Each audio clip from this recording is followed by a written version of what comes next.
I have just a few simple steps that really helped me as I'm going through college. First, and most importantly, is probably gonna be nachos.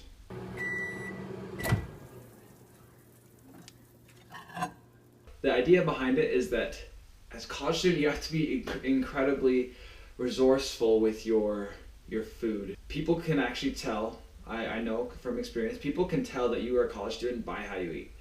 So at Christmas time, I went home and my mom made this really nice dinner. She put the meat into a slow cooker and then was letting it cook all day, and then we're gonna have it at night. And so we had it, and it was looking great and was ready to eat it. And then I remembered that my mom had chips in the cupboard and cheese in the fridge. So I went and grabbed those and I made nachos out of it.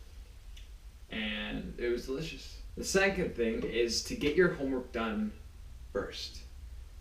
So about a year ago, I would come straight home from school and I would do my homework and I would get it done, and then I had time to do whatever else I wanted.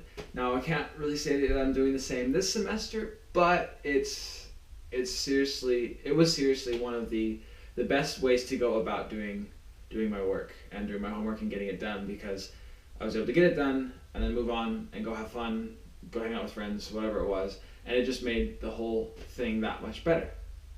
The third one is, I would say, is to be social. I've been noticing over the past little while that when I go about a day and I don't really talk to people, or I just kind of keep to myself, I am miserable.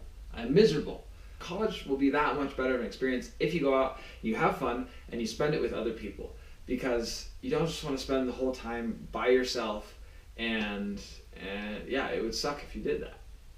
And the next step I can recommend is that when you're going about doing homework, because you can't escape it as a college student, if you have something that you can put in your own creativity to, then go ahead and do it.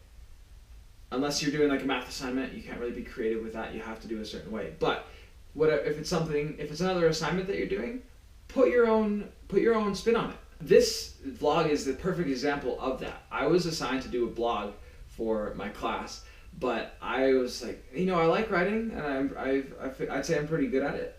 But I've been wanting to start a vlog, and so I did it. And I asked my teacher, and I took my creative license, and now this is what I'm doing. Next week I'm going to go on a field trip, or field trip sounds like elementary school, but anyway, we're going to go down to Salt Lake City, and we have to find something to go to, find an event or people to hang out with, or whatever it is, people to talk to, and we have to write an article about it. I have been trying to get in contact with a couple people. I have been looking at events, and nothing really seems super interesting. But then I watched a video. It's by Casey Neistat. It's called Make It Count. It's really good. But I watched that, and what I saw and what I got out of it was just to be spontaneous. And so that's what I decided to do to pitch to my teacher. So I had to write this article or a letter to my teacher to pitch to him my idea of what I was going to write about. I said I've spent a fair amount of time contacting people I would like to visit with, or searching for places or events I would like to go to, and I came across a few interesting quotes that changed my approach, yet very succinctly described what it is I would like to do. One of them says, from Carol Bryant, said, "No matter how many plans you make or how much in control you are, life is always winging it." Jane Austen said, "Why not seize the pleasure at once? How often is happiness destroyed by preparation, foolish preparation?" And Bertrand Russell said, to like many people, and I added this, and to do many things spontaneously and without effort is perhaps the greatest of all sources of personal happiness.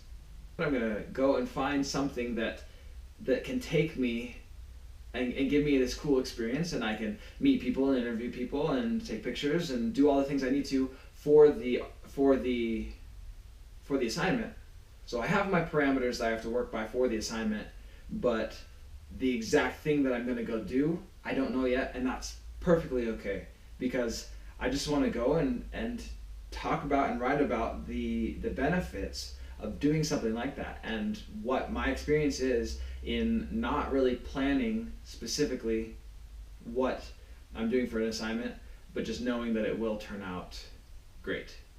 And so I pitched this idea to my teacher, and he said, you're on thin ice, but I think that is probably the best way to go about anything in life, is to be on thin ice, because you have a very possible chance of failing, but an equally possible chance of succeeding and of just knocking it out of the park.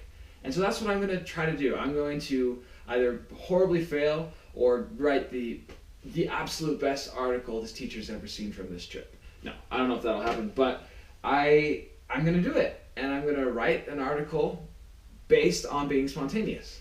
And I'm so excited. As a college student, it is so important that you start applying your passions to the work that you do in college. Because you don't want to go through and study something that you don't enjoy, write something that you don't enjoy, or whatever else. You want to go in and put your best effort into something, and the way to do that is to apply something you're passionate about to that something. If that makes sense.